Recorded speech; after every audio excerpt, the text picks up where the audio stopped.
Let's go! In the quiet village of Gokul, long ago, there lived a little boy named Krishna. He wasn't just any child, he was very special. His big twinkling eyes, bouncy curly hair, and ever mischievous smile made everyone love him dearly. But more than anything else in the whole wide world, Krishna loved butter. Fresh, creamy, delicious butter. Whenever his mother, Yashoda, made a new batch, Krishna would tiptoe into the kitchen with his little fingers twitching in excitement. Before anyone could say a word, he would gobble it all up with a grin on his face. But Krishna's love for butter soon became quite the problem. You see, his cravings grew so strong that he began borrowing butter from his neighbors too. Every morning, the gopis, the kind women of the village, would churn fresh butter and hang it high in earthen pots to keep it safe. But no pot was ever high enough to escape Krishna and his band of merry little friends. With a sparkle in their eyes and laughter in their hearts, they would sneak into homes when no one was looking. The tallest boys would stack themselves into a human pyramid, carefully balancing one another. Then, light and quick as a feather, Krishna would climb to the very top, gently break the pot with a little stick, and dip his fingers into the soft, creamy treasure inside.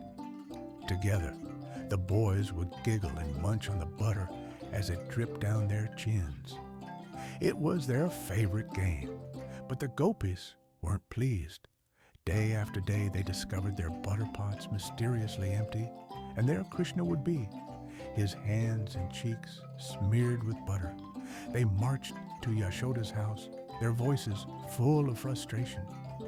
Yashoda, growing tired of the endless complaints, decided to catch her little boy in the act. One day, she quietly waited behind the kitchen door.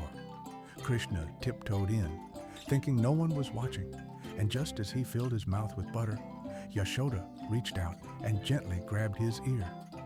Krishna looked up at her, eyes wide with pretend innocence, butter still clinging to his lips. "I didn't do anything," he said sweetly. "The butter was lonely, so it jumped right into my mouth."